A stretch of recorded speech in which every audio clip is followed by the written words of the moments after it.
Very good evening. आवाज़ आ रही है मेरी? तो आज के इस सेशन में आप सभी लोगों का पुनः स्वागत है।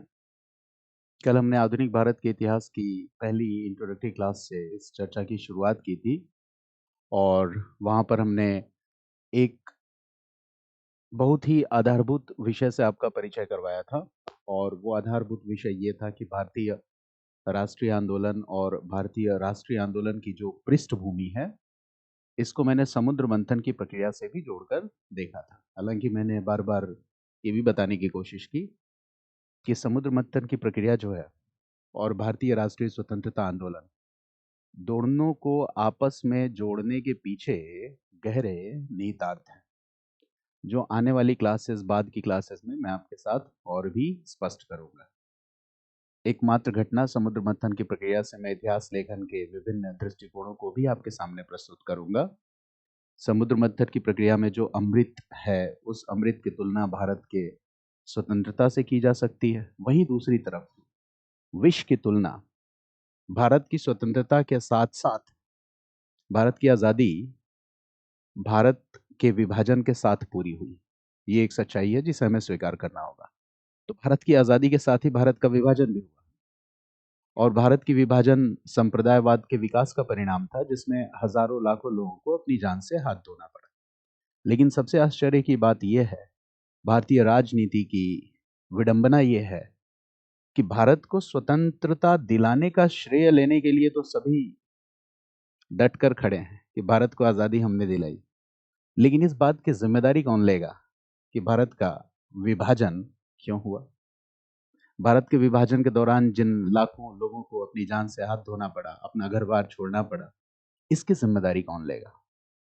तो ये जो भारत में संप्रदायवाद का विकास और भारत का विभाजन है, ये समुद्र मंथन की प्रक्रिया से निकले हुए विष के समान है। लेकिन इस विष को पीने वाला नीलकंठ बनेगा कौन? ये सबसे बड़ा यक्ष प्रश्न है। धीरे धीरे इन प्रश्नों का उत्तर भी मैं आपको दूंगा। फिलहाल आज अपनी कक्षा की शुरुआत एक एकेडमिक लाइन से जुड़े हुए बहुत ही महत्वपूर्ण विषय के साथ करेंगे और वो है भारतीय राष्ट्रीय कांग्रेस का बनना और भारतीय राष्ट्रीय कांग्रेस की स्थापना के पीछे जो विभिन्न दृष्टिकोण हैं, उन्हीं दृष्टिकोणों की हम चर्चा करेंगे और फिर मैं आपको दूसरे पॉपुलर डिस्कोर्सेज में लेकर आऊंगा। तो सबसे पहले चूंकि ये पूरी की पूरी श्रृंखला है, भारतीय राष्ट्रीय आंदोलन से जुड़ी श्रृंखला है और मैंने इस श्रृंखला का जो नाम है वो दिया है स्वराज से स्वतंत्रता तक। तो इन दोनों शब्दों का प्रयोग करने के पीछे भी गहरे निहितार्थ हैं। जब मैं स्वराज शब्द का प्रयोग कर रहा हूं, तो अगर मैं आपसे एक प्रश्न पूछूं कि पूरे भारतीय राष्ट्रीय आंदोलन के दौरान स्वराज की मांग सबसे पहले कब उठाई गई? क्योंकि हमने तो ये कहा कि भारतीय राष्ट्रीय कांग्रेस का बनना वर्ष 1885 में भारतीय राष्ट्रीय आंदोलन की शुरुआत है। लेकिन भारतीय राष्ट्रीय कांग्रेस 1885 में वर्ष 1885 में बनती तो है, लेकिन आने वाले 20 वर्षों तक, वर्ष 1885 से वर्ष 1950 तक, सॉरी 1905 तक, भारतीय राष्ट्रीय कांग्रेस की राजनीतिक मांग स्वराज नहीं थी। यह सबसे रोचक विषय है कि कांग्रेस की स्थापना के बाद आने वाले 20 वर्षों तक एक अखिल भारतीय पार्टी की राजनीतिक मांगों में स्वराज मांग सम्मिलित ही नहीं था। 1905 में एक कांग्रेस का अधिवेशन हुआ जिसके बारे में आगे मैं डिटेल से चर्चा करूंगा, जहां पर स्वराज पर चर्चा की गई। फिर 1906 के अधिवेशन में, वर्ष 1905 बनारस अधिवेशन, 1906 कलकत्ता अधिवेशन, यहाँ पर 1905 में गोपाल कृष्ण गोखले ने अधिवेशन की अध्यक्षता की थी और 1906 में दादा भाई नौरोजी ने की थी। तो 1905 में पहली बार कांग्रेस के प्लेटफॉर्म से, कांग्रेस के ऑफिशियल प्लेटफॉर्म से स्वराज विषय पर चर्चा हुई कि क्या स्वराज भारतीय राष्ट्रीय स्वतंत्रता आंदोलन की मांग हो सकता है, और अगर ये मांग हो सकता है तो इस स्वराज का तात्पर्य क्या होगा। और इसके दो मीनिंग्स थे, इसकी दो व्याख्याएं थी। एक व्याख्या नरम दल के नेताओं के विचारधारा के अनुकूल थी और दूसरी व्याख्या जो गरम दल के नेता थे, जिनको हम एक्सट्रीमिस्ट भी कहते हैं, इसके बारे में भी मैं आगे विशेष रूप से चर्चा करूंगा, उनके अनुसार थी। और फिर हम देखते हैं स्वदेशी आंदोलन जो वर्ष 1905 से 1907-8 के दौरान बड़ा ही लोकप्रिय था। बंगाल इसके केंद्र में था। वहां पर जो मुख्य मांग है वो क्या है? स्वराज। तो ये बात हमें समझने की जरूरत है कि कांग्रेस की स्थापना के बाद आने वाले 20 वर्षों तक भारतीय राजनीतिक मांगों में स्वराज मांग शामिल नहीं था। स्वराज की शुरुआत वर्ष 1905 में हुई और धीरे धीरे राष्ट्रीय आंदोलन के अलग अलग चरणों में हमारे राजनीतिक मांग की प्रकृति भी बदलती चली गई। कैसे हम स्वराज के विभिन्न अर्थों को ग्रहण करेंगे, असहयोग आंदोलन में स्वराज के क्या मायने हैं और होम रूल लीग आंदोलन के दौरान क्या मांग है, इसके अतिरिक्त हम आगे ये भी जानने की कोशिश करेंगे कि नेहरू रिपोर्ट में डोमिनियन स्टेटस की मांग क्या थी। तो ऐसी बहुत सारी मांग है जिनके बारे में हमें समझने की जरूरत है। तो चरणबद्ध ढंग से हम इस विषय में प्रवेश करेंगे और बहुत ही सतर्कता के साथ, बहुत ही गंभीरता के साथ और बहुत ही जिम्मेदारी के साथ मैं भारतीय राष्ट्रीय आंदोलन की चर्चा आपके साथ कर रहा हूं। जजमेंट लेना आपका काम है। मैं विषयों पे चर्चा करूंगा, साथ ही साथ मैं निष्कर्ष के रूप में आपको एक एकेडमिक लाइन भी बताऊंगा कि अगर आप यूपीएससी की परीक्षा दे रहे हैं तो आमतौर पे आपका निष्कर्ष क्या होना चाहिए विषयों को लेकर, और इसके बाद एक आपका खुद का व्यक्तिगत निष्कर्ष क्या होगा, ये व्यक्तिगत निष्कर्ष मैं आप पे छोड़ूंगा। तो भारतीय राष्ट्रीय आंदोलन की शुरुआत भारतीय राष्ट्रीय कांग्रेस के बनने के साथ ही हुई और ये भारतीय राष्ट्रीय कांग्रेस की स्थापना के समय कुछ गिने चुने प्रतिनिधि ही थे जिन्होंने भारतीय राष्ट्रीय कांग्रेस की स्थापना की थी और संस्थापक ए ओ ह्यूम थे, एलन ऑक्टावियन ह्यूम। हालांकि इस पे हम चर्चा करेंगे, तो बोर्ड वर्क के माध्यम से मैं आपके साथ कुछ महत्वपूर्ण विषयों पर बात करूंगा और पुनः हम चित्रों के माध्यम से विषय को समझने की कोशिश करेंगे। तो मैं बोर्ड वर्क के माध्यम से कुछ महत्वपूर्ण विषयों की चर्चा आपके साथ करने जा रहा हूं। तो देखते हैं क्या है वो महत्वपूर्ण विषय। मेरी क्लासेस के साथ ये ज़रूरी है कि आप पेन और पेपर के साथ बैठें और जिन भी विषयों की मैं आपके साथ चर्चा कर रहा हूँ कोशिश करिए कि आप स्केचेस, डायग्राम्स और इम्पॉर्टेंट इंफॉर्मेशंस को लिखते भी रहें। ये आपके लिए काफ़ी उपयोगी सिद्ध होगा। तो सबसे पहले तो मैं एक सिंपल सा डायग्राम आपके सामने ड्रॉ कर रहा हूँ और वो ये है कि जो भारतीय राष्ट्रीय आंदोलन है, भारतीय राष्ट्रीय आंदोलन, पिछली क्लास में मैंने यह स्पष्ट किया था कि जब हम भारतीय स्वतंत्रता संग्राम कहते हैं तो उसकी शुरुआत हम मानेंगे वर्ष 1857 से, लेकिन जब हम भारतीय राष्ट्रीय आंदोलन की बात करेंगे तो इसकी शुरुआत हम वर्ष 1885 से मान सकते हैं। तो इस भारतीय राष्ट्रीय आंदोलन के 3 चरण, इसके बारे में हम एक साधारण समझ विकसित करने की कोशिश करेंगे, क्योंकि इसके बाद मैं जिस विषय में प्रवेश करने वाला हूँ वहां पर इन बातों की एक साधारण सी समझ जरूरी होगी। तो पहला चरण कब से कब तक का है, दूसरा चरण कब से कब तक का है और तीसरा चरण कब से कब तक का है। तो इस विषय को हमें समझने की आवश्यकता है। पहला चरण, दूसरा चरण और तीसरा चरण। तो जो पहला चरण है इसे माना जाता है वर्ष 1885 से लेकर वर्ष 1905 तक। भारतीय राष्ट्रीय आंदोलन का दूसरा चरण माना जाता है वर्ष 1905 से लेकर वर्ष 1919-20 तक, और भारतीय राष्ट्रीय आंदोलन का तीसरा चरण माना जाता है वर्ष 1919-20 से लेकर वर्ष 1947 तक। चूंकि इस तीसरे चरण में गांधी भारतीय राष्ट्रीय आंदोलन से पूरी तरह से जुड़ चुके थे, गांधी ने भारतीय राष्ट्रीय कांग्रेस के मंच से अपने सबसे पहले और सबसे महत्वपूर्ण आंदोलन का नेतृत्व भी किया था, जिसे हम असहयोग आंदोलन के नाम से जानते हैं। और धीरे धीरे गांधी भारतीय राष्ट्रीय राजनीति में महत्वपूर्ण होते चले गए। तो ये जो तीसरा चरण है इसे ही कुछ इतिहासकारों द्वारा गांधीवादी चरण भी कहा जाता है। इसको कुछ इतिहासकारों ने गांधीवादी चरण भी कहा है। तो ये जो प्रथम 20 वर्ष हैं, वर्ष 1885 में कांग्रेस की स्थापना होती है। वर्ष 1885 में कांग्रेस की स्थापना होती है और कांग्रेस की स्थापना का यह आरंभिक चरण है। मैंने इसके लिए जो शब्द यूज किया है, प्रयोग किया है, वो क्या है? आरंभिक चरण। और आरंभिक चरण कितने वर्षों का है? 20 वर्षों का है। और इन 20 वर्षों पे भारतीय राष्ट्रीय कांग्रेस में दबदबा जिन महत्वपूर्ण नेताओं का था, उन्हें हम आरंभिक राष्ट्रवादी भी कहते हैं, प्रारंभिक राष्ट्रवादी भी कहते हैं। और आप सभी लोग जानते हैं कि राजनीतिक प्लेटफॉर्म या राजनीतिक संगठनों के माध्यम से, चाहे वो क्षेत्रीय राजनीतिक संगठन हो या राष्ट्रीय राजनीतिक संगठन हो, अगर इसके माध्यम से जन जागरूकता का प्रयास किया जा रहा है या फिर किसी राष्ट्र की जो वाजिब चिंताएं हैं, जो मुद्दे हैं, जो समस्याएं हैं, इनको अगर उठाने की कोशिश की जा रही है, तो ये काम कौन कर सकता है? एजुकेटेड क्लास, शिक्षित वर्ग। तो शिक्षित वर्ग को हर, मतलब ऐसा नहीं है कि चाहे 19वीं सदी हो, 20वीं सदी हो या 21वीं सदी हो, शिक्षित वर्ग को अपनी जिम्मेदारी तय करनी पड़ती है। आज के समाज में भी जो भी वाजिब चिंताएं हैं, समस्याएं हैं, मीडिया से संबंधित समस्याएं हैं या तमाम तरह की चिंताएं हैं, अगर समाज का बौद्धिक वर्ग सामने नहीं आएगा और अपनी आवाज नहीं उठाएगा, अगर समाज का बौद्धिक वर्ग अपनी जिम्मेदारियों को ठीक ढंग से नहीं पहचानेगा, नहीं निभाएगा, तो आने वाली पीढ़ियों को जवाब देना मुश्किल हो जाएगा।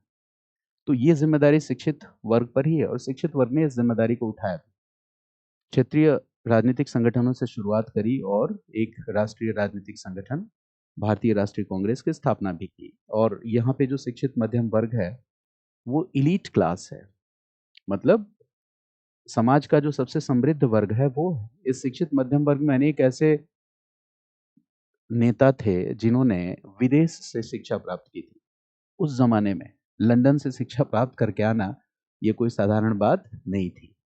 इसका अर्थ बड़ा ही सरल है कि कहीं ना कहीं ये लोग सामंत वर्ग, पूंजीपति वर्ग, इससे जुड़े हुए थे और काफी समृद्ध परिवार से ताल्लुक रखते थे।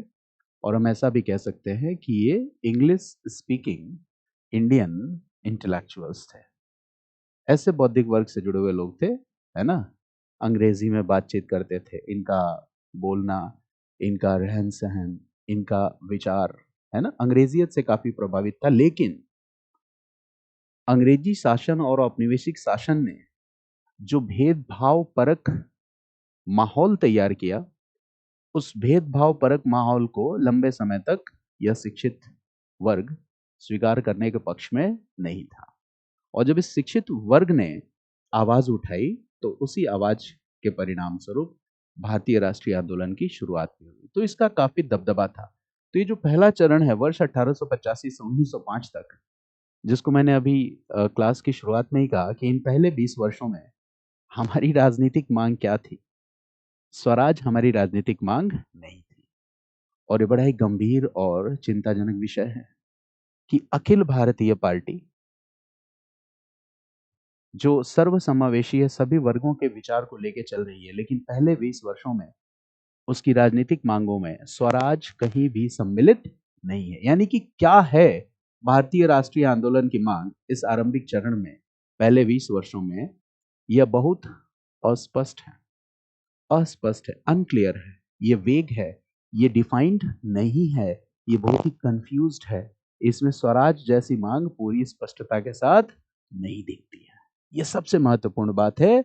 यहां पर राजनीतिक मांगों में, राजनीतिक मांग के रूप में स्वराज, ठीक है, शामिल नहीं है। राजनीतिक मांग के रूप में स्वराज शामिल नहीं है।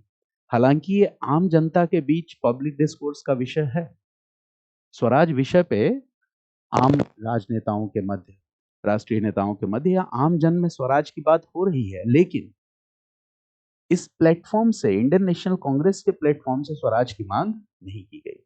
पहली बार स्वराज पर चर्चा होती है इंडियन नेशनल कांग्रेस के बनारस अधिवेशन में, जो वर्ष 1905 में हुआ। और इसमें स्वराज के दो अलग अलग अर्थों पे चर्चा हुई। पहला, उदारवादियों के लिए, जो मॉडरेट्स हैं, इनके लिए स्वराज का अर्थ क्या था, और एक्सट्रीमिस्ट के लिए स्वराज का अर्थ क्या था। और फिर वर्ष 1906 में जो सेशन होता है कलकत्ता में, जहां दादा भाई नौरोजी ने अध्यक्षता की है, यहां पर स्वराज को डिफाइन किया इंडियन नेशनल कांग्रेस ने, परिभाषित किया इंडियन नेशनल कांग्रेस ने, और यह स्पष्ट किया कि अब भारतीय राष्ट्रीय कांग्रेस और भारतीय राष्ट्रीय आंदोलन की मांग क्या है, स्वराज।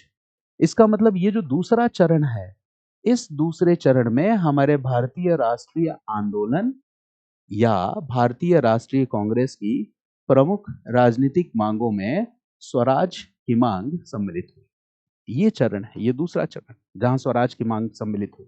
और यहीं पे इसी दूसरे चरण के शुरुआती वर्षों में हमें पहला जन आंदोलन भी देखने को मिलता है, जिसे हम स्वदेशी आंदोलन के नाम से जानते हैं। ये बड़ा ही लोकप्रिय विषय है, आपको पता होगा।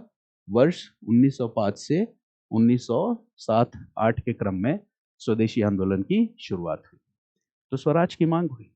इसी दौर में होम रूल लीग आंदोलन भी होता है, जिसमें होम रूल की मांग की गई, जहां पर तिलक बड़ी ही स्पष्टता के साथ कहते हैं कि स्वराज मेरा जन्म सिद्ध अधिकार है और इसे मैं लेकर रहूंगा। तिलक इस बात को बहुत स्पष्टता के साथ कहते हैं कि स्वराज मेरा जन्म सिद्ध अधिकार है और इसे मैं लेकर रहूंगा, यानी कि मांग क्या है, स्वराज।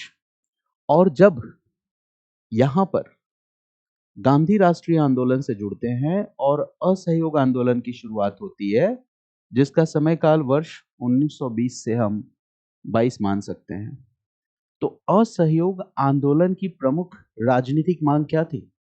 असहयोग आंदोलन की प्रमुख राजनीतिक मांग थी 1 वर्ष के भीतर स्वराज। ये राजनीतिक मांग है, 1 वर्ष के भीतर स्वराज, ये प्रमुख राजनीतिक मांग है। यानी दूसरे चरण में हमारी राजनीतिक मांग मुख्य रूप से केंद्रित रही स्वराज के इर्द गिर्द। हालांकि स्वराज के अलग अलग मीनिंग्स हैं, गांधी ने स्वराज के दोनों अर्थों को एक साथ जोड़ दिया, जो मॉडरेट मीनिंग था और एक्सट्रीमिस्ट मीनिंग था, दोनों को एक साथ जोड़ के गांधी ने देखा। फिर जब हम अगले चरण में प्रवेश करते हैं, इस चरण में, तो हमें पता है कि 1922 में असहयोग आंदोलन को रोक दिया गया और फिर उसके बाद स्वराज पार्टी की राजनीति शुरू हुई, जो वर्ष 1923 से 1929 के इर्द गिर्द है, जिसको इतिहास में स्वराज पार्टी पॉलिटिक्स के चरण के रूप में जाना जाता है। स्वराज पार्टी पॉलिटिक्स एक नई पार्टी है, जिसको इंडियन नेशनल कांग्रेस के पार्लियामेंट्री विंग के रूप में भी जाना जाता था, और 1 जनवरी 1923 को ये पार्टी अस्तित्व में आई थी, और CR दास इस पार्टी के संस्थापक थे और मोतीलाल नेहरू इसके सेक्रेटरी थे, को फाउंडर थे। आपको ये चीजें पता होंगी। तो देखो इस पार्टी का नाम क्या है, गौर से देखो, स्वराज पार्टी। किस बात की तरफ इशारा कर रहा है कि जो स्वराज पार्टी की पॉलिटिक्स है वो किस राजनीतिक मांग के इर्द गिर्द है, स्वराज की राजनीतिक मांग के इर्द गिर्द है। तो यहां पे भी, इस चरण में भी हमारे राजनीतिक आंदोलन की मांग क्या है, स्वराज। लेकिन इसी क्रम में एक दूसरा सबसे महत्वपूर्ण दौर आता है, जहां पर साइमन कमीशन भारत आता है और नेहरू रिपोर्ट प्रस्तुत किया जाता है 1928 में। ये सारे विषय मैं इन डिटेल्स आपके साथ चर्चा करूंगा। तो अभी तो हम रूपरेखा बस पर चर्चा कर रहे हैं, नेहरू रिपोर्ट। और नेहरू रिपोर्ट की प्रमुख राजनीतिक मांगों में कौन सी मांग थी? आप सभी को पता होगा कि वो मांग थी भारत के लिए डोमिनियन स्टेटस की मांग। तो 1928 वर्ष आते आते जो भारतीय राष्ट्रीय आंदोलन है या भारतीय राष्ट्रीय कांग्रेस है, इसकी प्रमुख मांगों में कौन सा मांग सम्मिलित हो गया? तो अब मांग सम्मिलित हो गया भारत के लिए डोमिनियन स्टेटस की मांग। इस पे भी मैं आगे विस्तार से चर्चा करूंगा कि डोमिनियन स्टेटस होता क्या है। तो भारत के लिए डोमिनियन स्टेटस की मांग हो गई, लेकिन हमें पता है कि नेहरू रिपोर्ट को लॉर्ड बर्कनहेड, जो सेक्रेटरी ऑफ स्टेट था, उसने स्वीकार नहीं किया, रिजेक्ट कर दिया। मोहम्मद अली जिन्ना ने भी एक वैकल्पिक ड्राफ्ट तैयार किया था, जिसको जिन्नास 14 पॉइंट फॉर्मूला कहते हैं। जिन्ना का 14 सूत्रीय ज्ञापन वर्ष 1929, इसको भी लॉर्ड बर्कनहेड ने स्वीकार नहीं किया। फिर आपको लाहौर सत्र, राबी डिक्लेरेशन और पूर्ण स्वतंत्रता की मांग, कंप्लीट इंडिपेंडेंस की मांग, ये हमारे सामने आएगी। यानी 1929-30 आते आते भारतीय राजनीतिक आंदोलन की मांग क्या हो गई? पूर्ण स्वतंत्रता। तो ये वो दौर है 1929-30 जब हमने कंप्लीट इंडिपेंडेंस की मांग करनी शुरू कर दी, पूर्ण स्वतंत्रता की मांग शुरू कर दी, जो आगे भी बनी रही। अब मैं सवाल ये उठाना चाहता हूं कि भारतीय राष्ट्रीय कांग्रेस की स्थापना हुई वर्ष 1885 में। फिर 20 वर्ष के उपरांत भारतीय राष्ट्रीय कांग्रेस के प्लेटफॉर्म पर इस प्रमुख राजनीतिक मांग पर चर्चा हुई। स्वराज 20 वर्ष लग गए इस चर्चा में। 1906 में स्वराज को राजनीतिक मांग के रूप में ऑफिशियली एक्सेप्ट किया गया। तो ये पूरे 20 वर्ष का जो समय काल है जिसमें भारत की एक अखिल भारतीय राजनीतिक पार्टी है, और पूरे 20 वर्षों तक आरंभिक चरण 20 वर्ष का चरण कम नहीं होता है। आपने स्वराज की मांग नहीं उठाई तो यह स्वाभाविक है कि जो इतिहास के जिज्ञासु लोग हैं, क्रिटिक्स हैं, या इतिहास के जो स्टूडेंट्स हैं, उनके मन में कुछ सवाल आ सकते हैं। आम जनमानस के मन में भी कुछ सवाल आ सकते हैं कि आखिर ऐसा क्यों? अखिल भारतीय राजनीतिक प्लेटफॉर्म के बनने के इतने वर्षों के बाद स्वराज पर चर्चा क्यों, या स्वराज की मांग क्यों? और ऐसा प्रश्न आपके जहन में आए तो ये बुरा नहीं है, यही हमारी वैचारिक समृद्धि का आधार बनता है। तो मैं आपको उसी डिबेट की तरफ ले जाना चाहता हूं कि भारतीय राष्ट्रीय कांग्रेस की स्थापना वर्ष 1885 में हुई, और इसकी उत्पत्ति को लेकर तमाम तरह के बहस हैं, तमाम तरह की कंट्रोवर्सीज है, तमाम तरह के विचार हैं। तो भारतीय राष्ट्रीय कांग्रेस की स्थापना से जुड़े हुए प्रमुख बहस के मुद्दे क्या हैं, आज हम इसी विषय पर चर्चा करेंगे। मेरी क्लासेस आमतौर पे थोड़ी लंबी होती हैं, और इसका कारण यह है कि मैं जब भी किसी विषय पर बात करता हूं तो थोड़ा डिटेल्स में बात करता हूं। मैं चाहता तो चर्चा की शुरुआत यहीं से कर सकता था, लेकिन आप इस विषय से बेहतर ढंग से जुड़ नहीं पाते। तो अब मुझे लग रहा है कि शायद आप इस बात से जुड़ पा रहे हो कि हम किस विषय पर चर्चा करने जा रहे हैं। तो हमारा विषय है भारतीय राष्ट्रीय कांग्रेस। भारतीय राष्ट्रीय कांग्रेस 1885 स्थापना, स्थापना और इसकी स्थापना या इसकी उत्पत्ति से जुड़े हुए प्रमुख बहस क्या है या विचार क्या है, इस पे हम चर्चा करने जा रहे हैं कि वो प्रमुख बहस क्या है, प्रमुख विचार क्या है। और अंत में मैं आपसे यह अपेक्षा करूंगा कि आप अपना निष्कर्ष वीडियो के कमेंट बॉक्स में लिख के बताएं कि आप क्या मानते हैं, भारतीय राष्ट्रीय कांग्रेस की स्थापना क्यों हुई होगी। तो इस विषय पे चर्चा हम प्रारंभ करते हैं। बहुत सरल ढंग से मैं समझाने की कोशिश करूंगा, और सरल ढंग से बताते हुए भी हमें विषय की गहराई में उतरना पड़ेगा, क्योंकि गंभीर विषय है। इसको हम मजाक में डिस्कस नहीं कर सकते, या हंसी मजाक चुटकुलों के माध्यम से इतने महत्वपूर्ण विषय को हम लेके आगे नहीं बढ़ सकते। तो थोड़ी गंभीरता से मैं इस पर चर्चा करूंगा, और अगर मैं अंदर जाता भी हूं इस विषय में तो वो भी इस विषय की एक अच्छी जानकारी के लिए उतने फैक्ट्स का जानना बड़ा जरूरी है आपके लिए। तो हमें थोड़ी विषय की गहराई में उतरना पड़ेगा। तो सबसे पहले जो एक इससे बहस से जुड़े हुए विभिन्न वर्ग हैं, सबसे पहले मैं पहला वर्ग क्या कहता है या कुछ हिस्टोरियंस का क्या कहना है, इस पर मैं आपसे चर्चा करूंगा। पहला वर्ग क्या कहता है? पहला वर्ग है जो ये मानता है कि भारतीय राष्ट्रीय कांग्रेस की स्थापना जो वर्ष 1885 में हुई, तो भारतीय राष्ट्रीय कांग्रेस की स्थापना के पीछे महत्वपूर्ण घटनाओं की एक श्रृंखला है, और उन महत्वपूर्ण घटनाओं की श्रृंखला काफी हद तक जिम्मेदार है। भारतीय राष्ट्रीय कांग्रेस की स्थापना के पीछे ये इतिहासकारों के एक वर्ग का विचार है। उनका यह मानना है कि वर्ष 1857 के पश्चात, वर्ष 1857 के पश्चात, इसको हम लिख सकते हैं पोस्ट 1857, वर्ष 1857 के पश्चात महत्वपूर्ण घटनाओं की एक श्रृंखला है। महत्वपूर्ण घटनाओं की एक श्रृंखला है। महत्वपूर्ण घटनाओं की एक श्रृंखला है और इन महत्वपूर्ण घटनाओं की श्रृंखला ने ऐसी अनिवार्य दशाएं उत्पन्न कर दी, ऐसी अनिवार्य दशाएं उत्पन्न कर दी जिसमें भारतीय राष्ट्रीय कांग्रेस की स्थापना संभव हो सके। ये एक विचार है।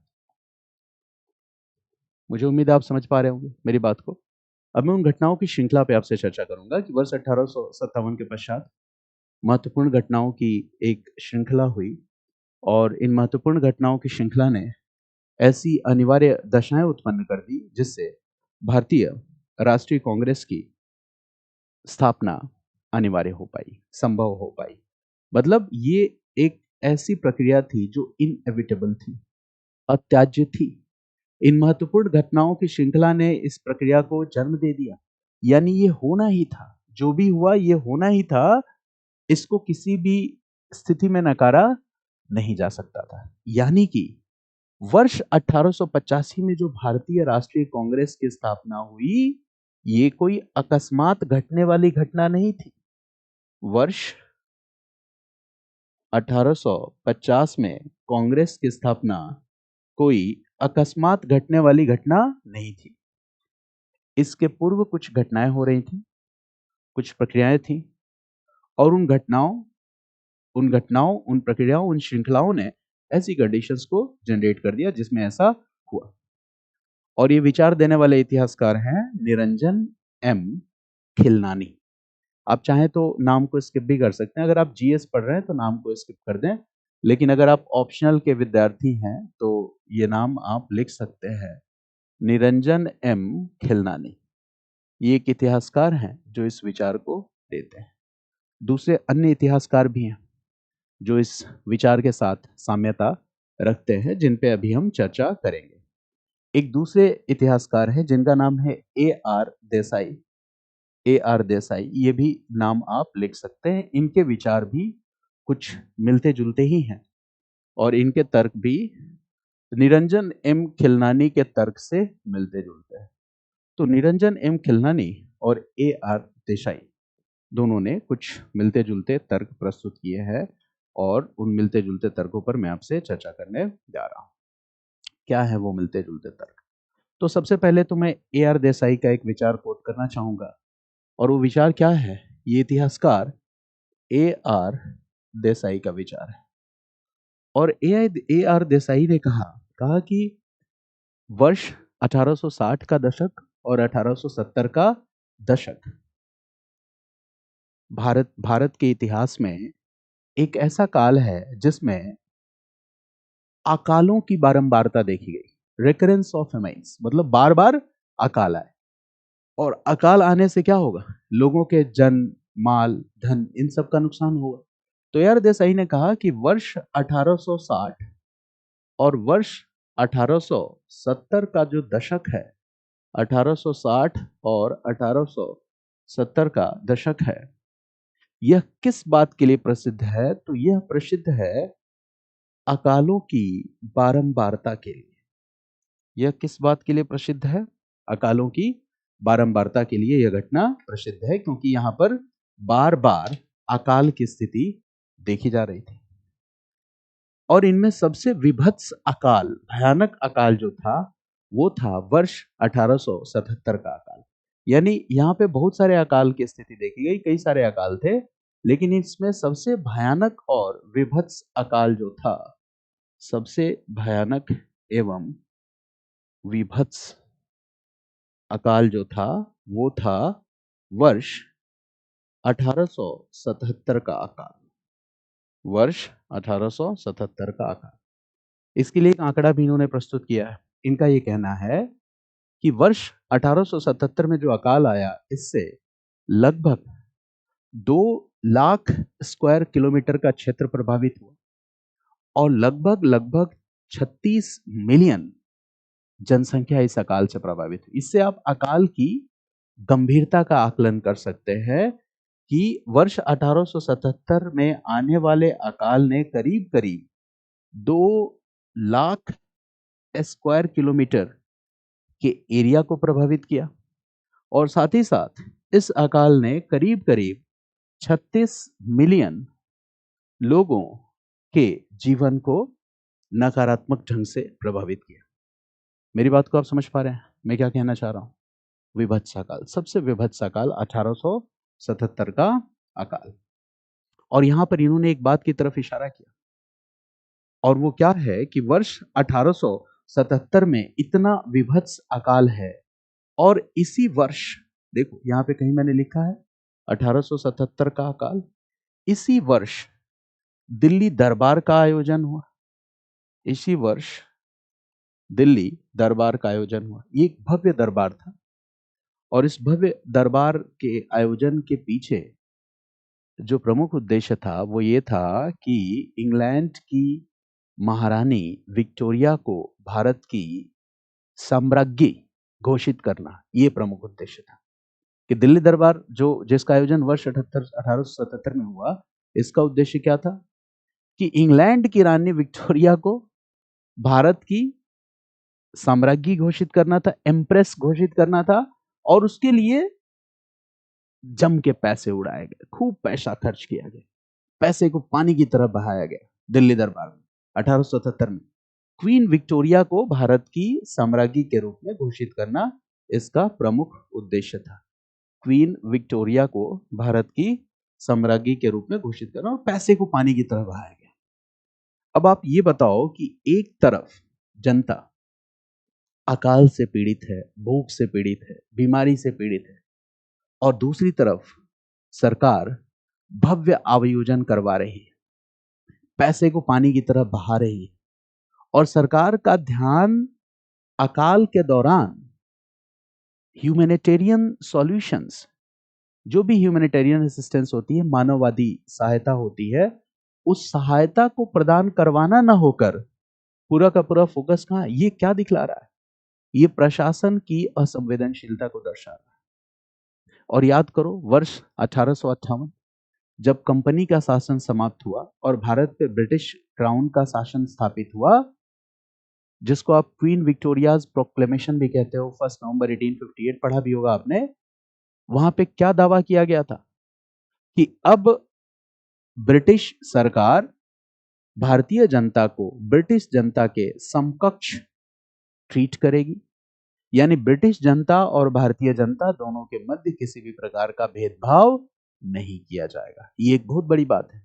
यानी कि जो दावे हैं ब्रिटेन की सरकार के वो खोखले हैं। भारत में ब्रिटिश क्राउन का जो दावा है कि भारत में ब्रिटिश क्राउन की स्थापना भारतीयों के भलाई के लिए की गई है, यह दावा एक खोखला दावा है और यह बहुत महत्वपूर्ण विषय था। यह दावा एक खोखला दावा है। ऐसी दशा में क्या होगा? ऐसी दशा में भारतीयों का अविश्वास होगा। किस पर? ब्रिटिश सरकार पर।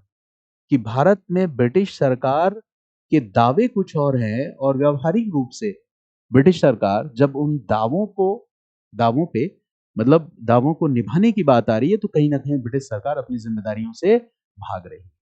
तो A.R. देसाई लिखते हैं कि इस घटना ने लोगों के असंतोष को चरमोत्कर्ष तक बढ़ा दिया। लोगों के असंतोष लोगों का जो है वो एक चरम सीमा तक पहुंच गया। तो इस घटना ने क्या किया? लोगों के असंतोष को बढ़ाया। इस घटना ने लोगों के असंतोष को बढ़ाया, डिससेटिस्फेक्शन को बढ़ाया और रही सही कसर जो थी वो पूरी कर दी लॉर्ड लिटन की प्रतिक्रियावादी दमनपूर्वक कार्रवाई ने। मेरे YouTube चैनल पे लॉर्ड लिटन का पूरा एक वीडियो पड़ा हुआ है, उसको आप देख सकते हैं। 2 घंटे की वीडियो है जहां पे आप लॉर्ड लिटन से संबंधित तमाम तरह की जानकारियों को हासिल कर सकते हैं। तो यहां पर जो दूसरा रहा सहा कसर था वो किसने पूरा कर दिया? लॉर्ड हटा दो, बदमाश आदमी था, नहीं लिखेंगे। लॉर्ड लिटन की दमनपूर्ण और प्रतिक्रियावादी लॉर्ड लिटन की दमनपूर्ण और प्रतिक्रियावादी ओके, कदमों ने रही सही कसर को पूरा कर दिया। और आपको पता है लॉर्ड लिटन के दमन पूर्वक और प्रतिक्रियावादी कार्यों में सबसे महत्वपूर्ण क्या है? जैसे अगर मैं एक कहूं, आप सब इस बात को जानते होंगे, वर्नाक्यूलर प्रेस एक्ट।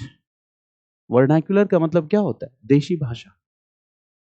यानी देसी भाषा में जो भी समाचार पत्र थे उन पर एक तरह से राज्य की जो कहते हैं कि मॉनिटरिंग वो बढ़ा दी गई, है ना, जिसको गैगिंग कहते हैं, कि प्रेस पे रिस्ट्रिक्शंस लगा दिए गए, खास तौर से देशी भाषा में लिखे जाने वाले समाचार पत्रों पे। अब मैं आपसे एक सीधा सा सवाल पूछूं, आखिर देशी भाषा क्यों प्रशासन की दमन पूर्ण कार्रवाइयों का शिकार हो रही है? क्योंकि जो देशी भाषा है वो ज्यादा कैपेबल है आम जनमानस के साथ कम्युनिकेट करने में। मैं तो देशी भाषा छोड़ दो, मैं हिंदी भाषा की बात करूं, मैं इंग्लिश में वीडियो डालता हूं तो उस पे व्यूज आते हैं। अभी मेरा यूट्यूब चैनल नया है तो उस पे व्यूज आते हैं 300, हिंदी में डालो तो आते हैं 2000।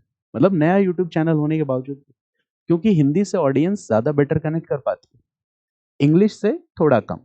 तमिल, तेलुगु, कन्नड़, बंगाली, बिहारी, भोजपुरी, इसमें आप बना के देखो, लोग और ज्यादा पसंद करेंगे, ठीक है, क्षेत्रीय भाषाओं में। तो ये ताकत है इन देशी भाषाओं की, वर्नाक्युलर्स की। यही रीजन है कि भारत में जो भक्ति और सूफी आंदोलन है, तो उसमें भक्ति संतों ने, सूफी संतों ने किस भाषा का प्रयोग किया? आम जनमानस में बोली जाने वाली भाषाओं का प्रयोग किया, और इस तरह से वो अपने मैसेज को लोगों तक बहुत ही आसानी से और प्रभावी ढंग से पहुंचा पाए। ठीक ऐसा प्राचीन काल में भी हुआ था ना, बौद्ध धर्म, जैन धर्म, पाली, प्राकृत, सब पढ़ा होगा आपने कि यहाँ भी क्या किया गया? देशी भाषाओं का ही इस्तेमाल किया गया, आम जनमानस में बोली जाने वाली भाषाओं का। तो अंग्रेजी सरकार को खतरा किससे था? आम जनमानस में बोली जाने वाली भाषाओं का। वर्नाक्युलर प्रेस एक्ट लेके आया, उस पर रिस्ट्रिक्शंस लगाया, प्रतिबंध लगाए। इसके बाद आर्म्स एक्ट लेके आए वो, और आर्म्स एक्ट लाकर जो भारतीय लोग हैं, ठीक है, उनके हथियार रखने पर प्रतिबंध लगा दिया गया। मतलब जो नियम प्रक्रियाएं हैं, नियम कानून और प्रक्रियाएं, उनको कॉम्प्लेक्स बना दिया गया, जटिल बना दिया गया। तो इससे ये समस्या आई, इससे भी लोगों का गुस्सा सातवें आसमान पे पहुंच गया। यानी लॉर्ड लिटन की और भी दमन पूर्वक कार्रवाइयां, मैं बस एक हिंट दे रहा हूं, इस पे पूरे 2 घंटे की वीडियो है, तो बस एक हिंट है कि इस लॉर्ड लिटन की दमन पूर्वक कार्रवाइयों से क्या हो। लॉर्ड लिटन 1876 से 1880 तक है ना भारत में, तो इससे क्या होगा? लोगों का असंतोष और बढ़ेगा। यहाँ पे यही बात समझनी कि कैसे ब्रिटिश शासन से लोगों का मोह भंग हो रहा है और असंतोष तेजी से बढ़ रहा है।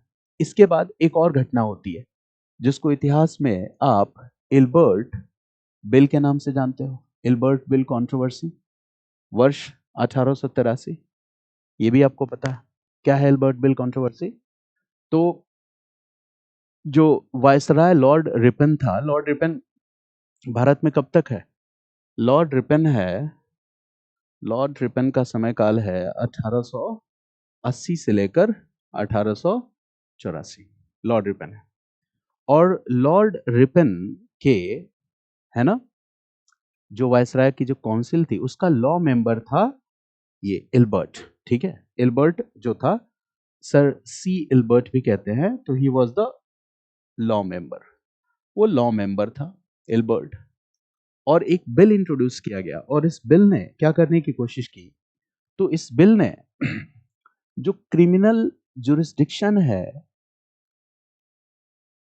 क्रिमिनल जुरिस्डिक्शन में भारतीय और जो यूरोपीय है, ब्रिटिश लोग हैं, इनके अधिकारों को बराबर करने की बात की इस इल्बर्ट बिल ने, ठीक है। और सबसे बड़ी बात है कि जो न्यायपालिका है, अगर इसी स्ट्रक्चर में भेदभाव होगा भारतीय लोगों में और ब्रिटिश नागरिकों में, तो ये तो बहुत गलत बात है। न्यायपालिका का काम है न्याय दिलाना, है ना, एक इक्विटेबल जस्टिस को इंश्योर करना।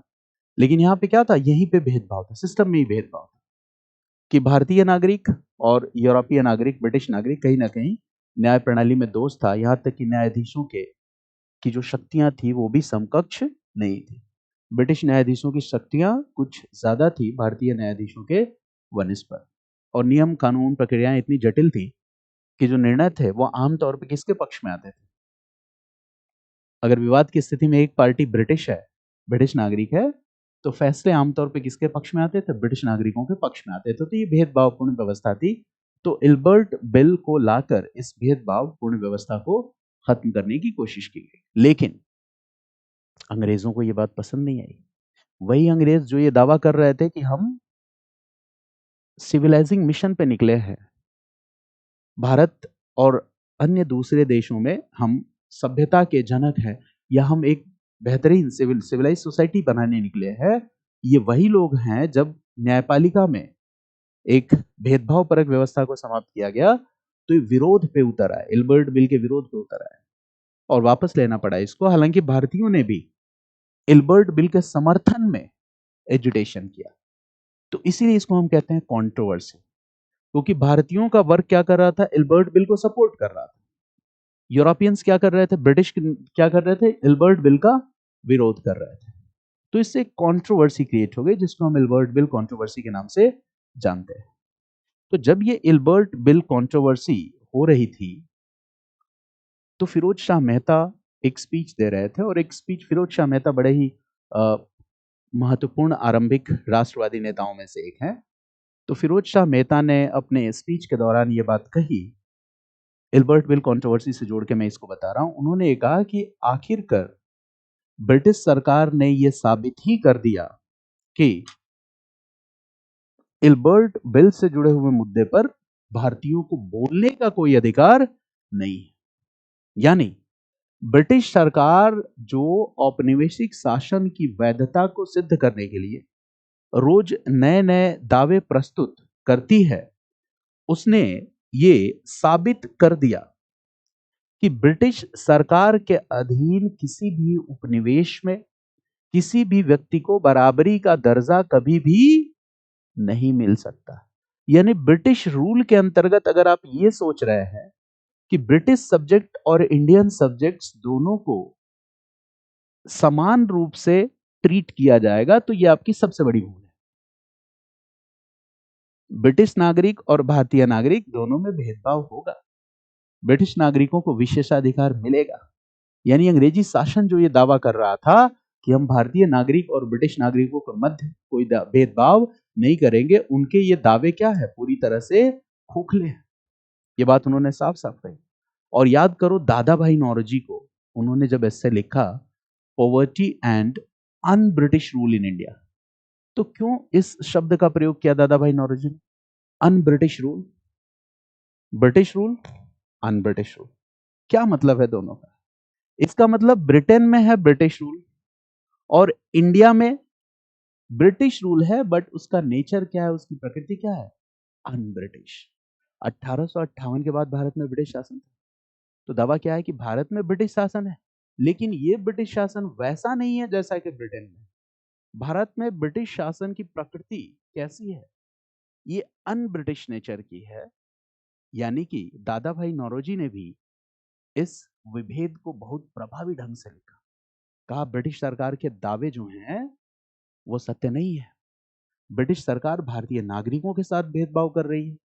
ब्रिटिश सरकार इस औपनिवेशिक संरचना के माध्यम से भारत से आर्थिक लूट को बढ़ावा दे रही है। भारत से धन का निष्कासन हो रहा है और यही भारत की गरीबी का सबसे प्रमुख कारण है। अब बताओ भारतीय लोगों की आंखें खुल रही है कि नहीं?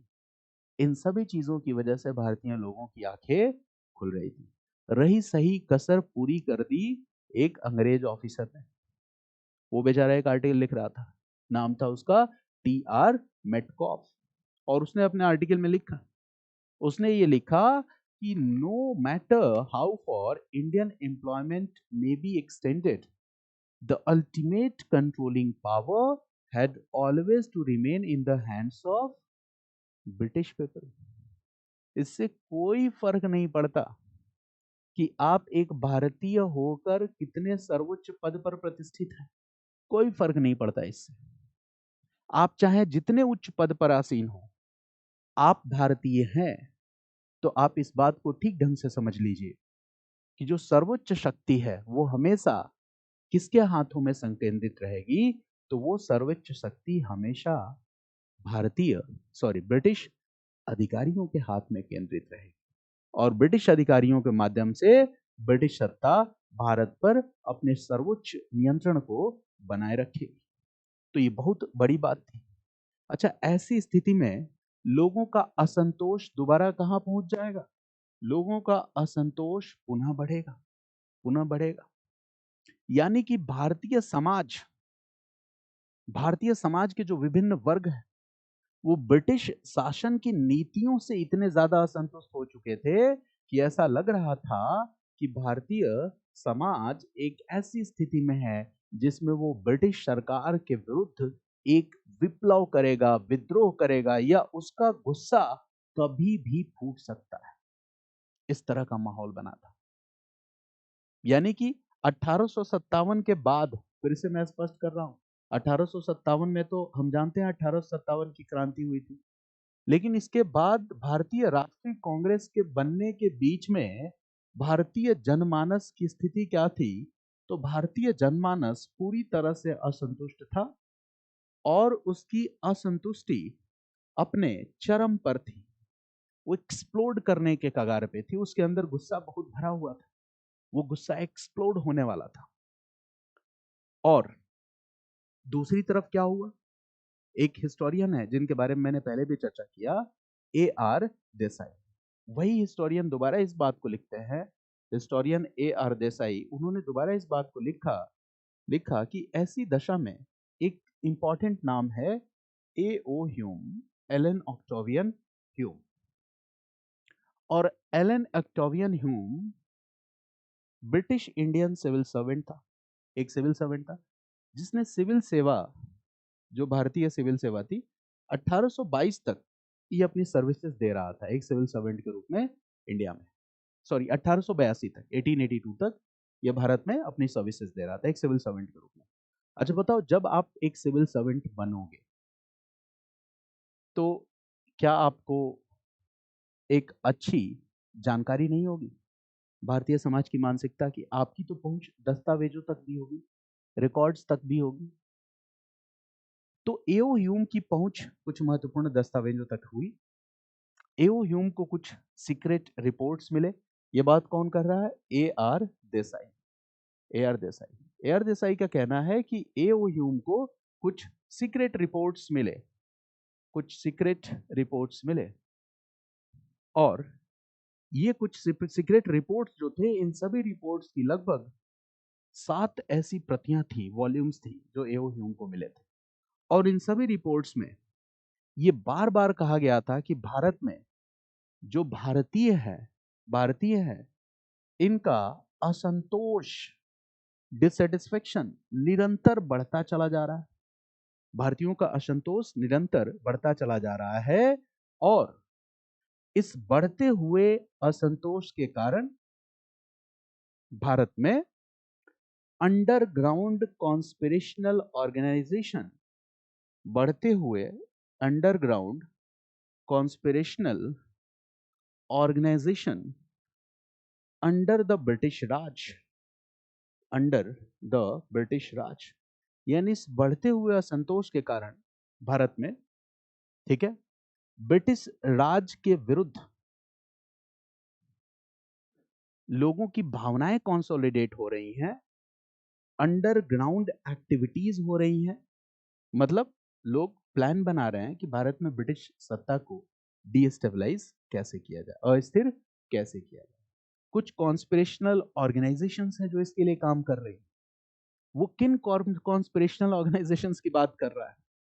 उन रिपोर्ट्स में रीजनल पॉलिटिकल एसोसिएशंस की बात की गई कि क्षेत्रीय राजनीतिक संगठनों का विकास हो रहा है और इनमें से कुछ क्षेत्रीय राष्ट्रीय संगठन इस बात की कोशिश कर रहे हैं कि हम एक अखिल भारतीय राजनीतिक संगठन बना लें, ऑल इंडिया पॉलिटिकल पार्टी बना लें। और अगर वो इस काम में सफल हो गए, ऑल इंडिया पॉलिटिकल पार्टी बनाने में, तो फिर वो क्या करेंगे?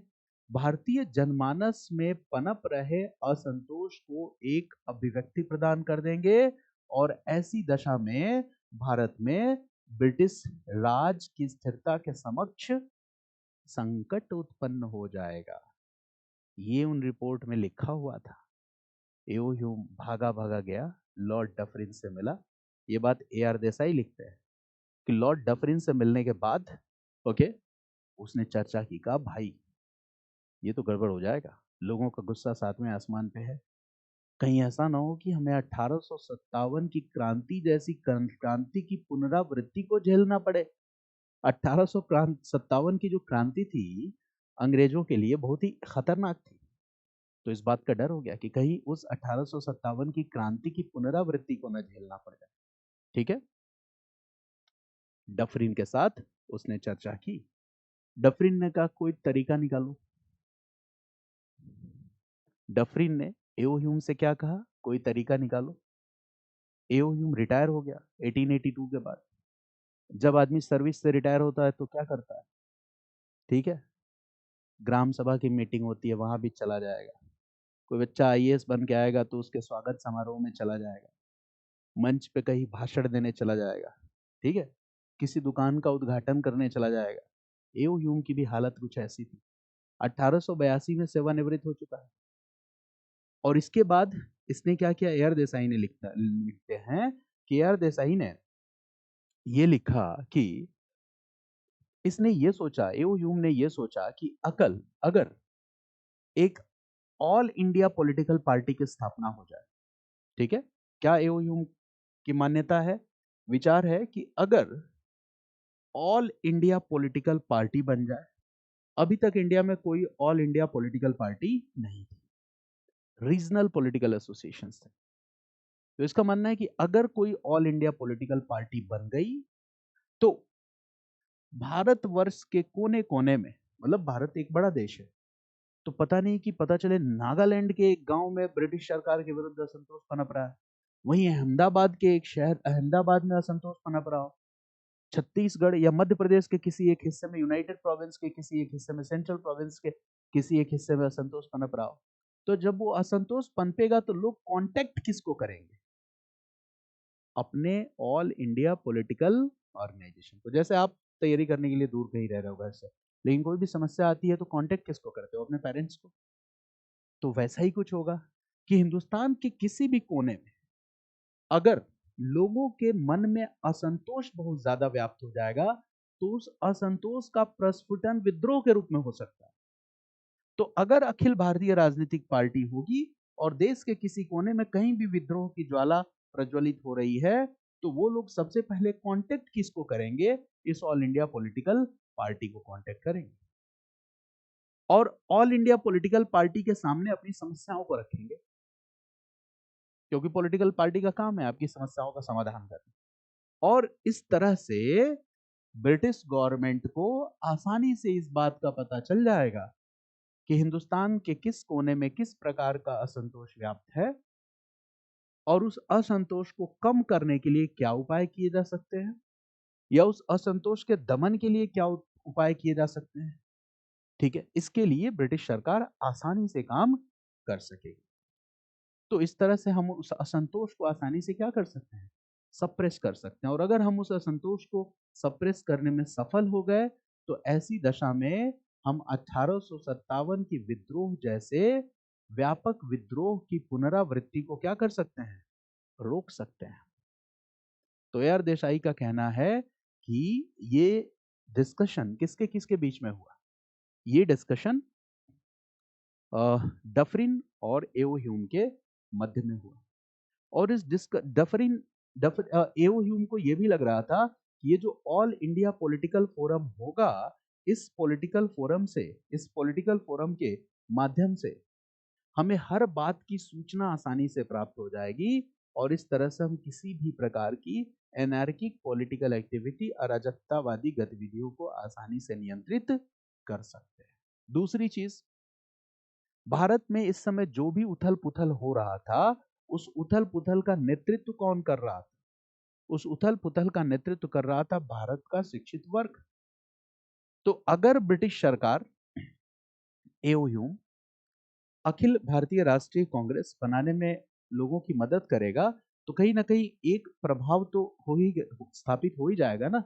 तो एजुकेटेड इंडियन मिडिल क्लास जो है, भारतीय शिक्षक वर्ग, इसके साथ एक अच्छी ट्यूनिंग बनाई जा सकेगी और ये जो बेहतर ट्यूनिंग है, इस बेहतर ट्यूनिंग की मदद से भारत में जो ब्रिटिश शासन है इसके स्थायित्व को सुनिश्चित किया जा सकेगा। तो ये पूरा का पूरा एक विचार है जिसको AR देसाई लिखते हैं। मेरी बात को आप समझ गए? इसी विचार को हम सेफ्टी वॉल्व थियरी के नाम से जानते हैं। इसी विचार को हम किस नाम से जानते हैं? सेफ्टी वॉल्व थियरी के नाम से जानते हैं।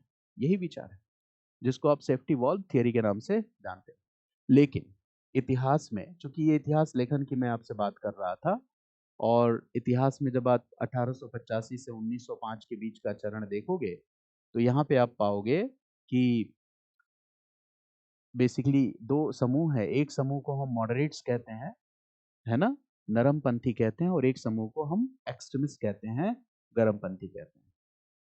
तो जो एक्सट्रीमिस्ट थे वो नरमपंथियों की जो रणनीति थी उससे खुश नहीं थे। नरमपंथी ट्रिपल पी की रणनीति में विश्वास करते थे। अगली क्लास में मैं डिटेल में इस पे चर्चा करूंगा क्या अंतर होता है नरमपंथी और गरमपंथी विचारधारा में। लेकिन गरमपंथी 3S के विचारधारा में यकीन रखते थे। ट्रिपल पी क्या है? ओके, तो prayer, petition and peaceful protest, मतलब एप्लीकेशन देना, आवेदन देना, प्रार्थना करना, अपनी बात को शांतिपूर्ण ढंग से रखना, वैधानिक तरीके से रखना, और अगर जरूरत पड़े तो प्रोटेस्ट भी पीसफुल तरीके से करना। साथ ही साथ शुरू के 20 वर्षों में स्वराज की मांग कहीं शामिल ही नहीं थी। तो ये रणनीति थी नरमपंथियों की, जिससे गरमपंथी काफी नाराज थे। गरमपंथी 3S पे विश्वास करते थे, है ना, जिनका मानना था कि भाई सेल्फ रिलायंस, सेल्फ सेक्रीफाइस जरूरी है भारत की आजादी के लिए, आत्म बलिदान, ठीक है, जरूरी है, आत्मनिर्भरता जरूरी है। तो इस तरह की बातें होती थी। और तिलक, लाल, बाल और पाल, ये गरम दल के नेता थे। लाला लाजपत राय, बाल गंगाधर तिलक और बिपिन चंद्र पाल, ठीक है ना, ये गरम दल के नेता थे। तो इन लोगों ने जो 1885 से 1905 के बीच में नरमपंथी राजनीति थी, इस नरमपंथी राजनीति की आलोचना भी की और बड़े कड़े शब्दों में आलोचना की। तो गरमपंथियों की आलोचना में एक आलोचना सेफ्टी वॉल्व थियरी की थी। ये आलोचना का एक क्रम है, हालांकि और भी आलोचनाएं थी। जैसे जो एक्सट्रीमिस्ट हैं वो मॉडरेट्स की स्ट्रेटजी से काफी गुस्से में हैं, नाराज हैं, और वो ये कहते हैं कि मॉडरेट्स की पॉलिटिक्स क्या है? एन एनुअल 3 डे अफेयर, साल में 3 दिनों का होने वाला तमाशा है। क्योंकि कांग्रेस की बैठकें दिसंबर महीने में होती थी, साल के आखिरी दिन में होती थी, तो उनका ये मानना था कि ये 3 दिन का तमाशा है। It's like a holiday recreation, ये छुट्टी मनाने जैसा है। गरमपंथियों को लगता था कि moderates are like frogs who drop once in a year, ये ऐसे मेढक की तरह है जो साल में, वर्ष में एक बार टर्र टर्र करते हैं और फिर सो जाते हैं। यानी बहुत एक्टिव इंटरफेरेंस नहीं है इनका पॉलिटिक्स में, ठीक है। तो इस बात से वो बहुत नाराज थे, है ना। पॉलिटिकल मेंडिकेंसी, पॉलिटिकल बेगिंग भी कहते थे इनके स्ट्रेटजी को। ये तो राजनीतिक भिक्षावृत्ति है, और राजनीतिक भिक्षावृत्ति की सहायता से हम आजादी वॉल्व की तरह काम कर रही है। कांग्रेस कैसे काम कर रही है? सेफ्टी वॉल्व की तरह काम कर रही है। और सेफ्टी वॉल्व क्या होता है? जैसे प्रेशर कुकर में सेफ्टी वॉल्व लगा होता है, ठीक है। यहाँ क्या होता है? फ्लेम, ठीक है। ये हो गया फ्लेम। इसमें मान लो कि गैस बर्नर, फ्लेम, ये हो गया आपका प्रेशर कुकर, और ये है सेफ्टी वॉल्व। तिलक ने कहा कि ये जो फ्लेम है ये क्या है?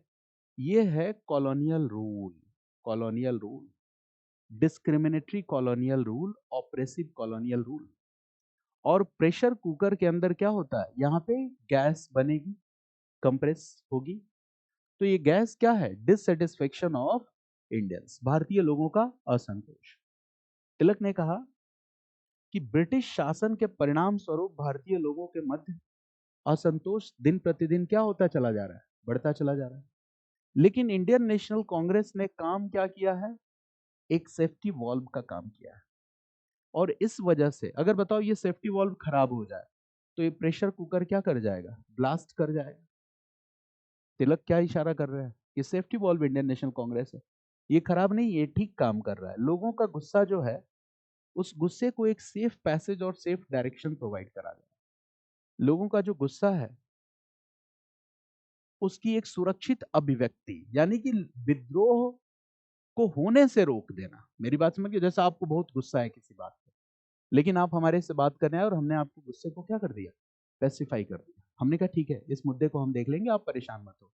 तो INC is playing the same role, Indian National Congress वही रोल प्ले कर रही है, ठीक है, यानी भविष्य में होने वाले विद्रोहों की पुनरावृत्ति को रोकने का काम कर रही है।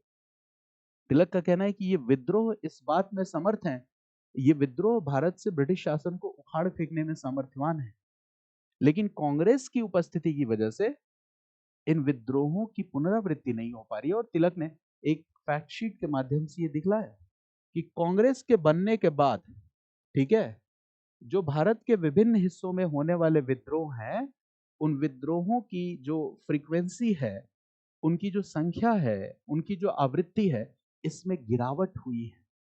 इसका मतलब इंडियन नेशनल कांग्रेस एक सेफ्टी वॉल्व की तरह ठीक ठाक ढंग से काम कर रही है। तो इसका मतलब जो एक्सट्रीमिस्ट सपोर्टर्स ऑफ एक्सट्रीमिस्ट हैं, उन्होंने भारतीय राष्ट्रीय कांग्रेस का बनना ब्रिटिश षड्यंत्रों का परिणाम बताया।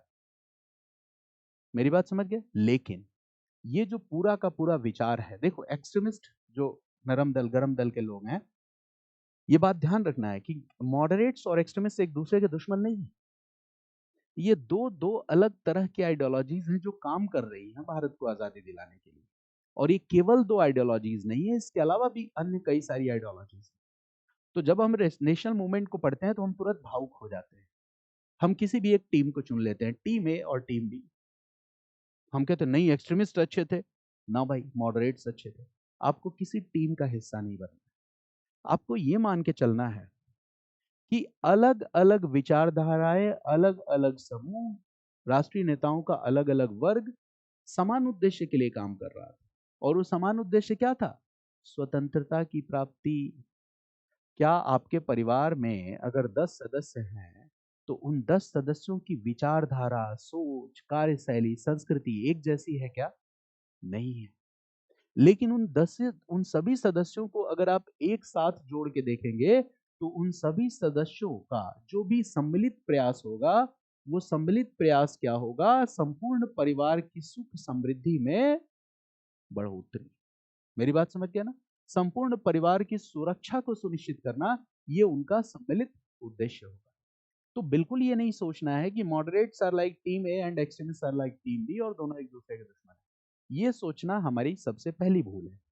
तो सबसे पहले तो अपने आप को इस विचारधारा से बाहर लेके आ जाना है, ठीक है, कि ये गलत है। गलत कोई नहीं था, परिस्थितियां उत्तरदायी थी। नाउ अब इसके बाद देखो, एक दूसरे हिस्टोरियन की मैं बात करूंगा जो बड़े ही फेमस हैं। नाम है उनका बिपिन चंद्र पाल। बिपिन चंद्रा, आपने इनका नाम सुना होगा। तो बिपिन चंद्रा ने सिरे से खारिज कर दिया इस विचार को, जो ये सेफ्टी वॉल्व थियरी है। सेफ्टी वॉल्व का सिद्धांत कांग्रेस की स्थापना के पीछे, आईएनसी की स्थापना के पीछे जो सेफ्टी वॉल्व का थियरी है, सेफ्टी वॉल्व का सिद्धांत है ना, इस विचार को सिरे से खारिज कर दिया। ठीक है, इस विचार को सिरे से खारिज कर दिया और इसके लिए एक्सप्लेनेशन भी दिया। और वो एक्सप्लेनेशन क्या है, ये बात हमें समझने की जरूरत है कि क्या वो एक्सप्लेनेशन है। अगर कांग्रेस की स्थापना ब्रिटिश षड्यंत्रों का परिणाम नहीं थी, तो आखिर कांग्रेस की स्थापना हुई कैसे? तो इसके लिए एक दूसरा तर्क दिया जाता है और वो दूसरा तर्क मैं आपके साथ डिस्कस करने जा रहा हूं। वो दूसरा तर्क क्या है? तो वो दूसरा तर्क है लाइटनिंग कंडक्टर थियरी। दूसरा तर्क है लाइटनिंग कंडक्टर थियरी।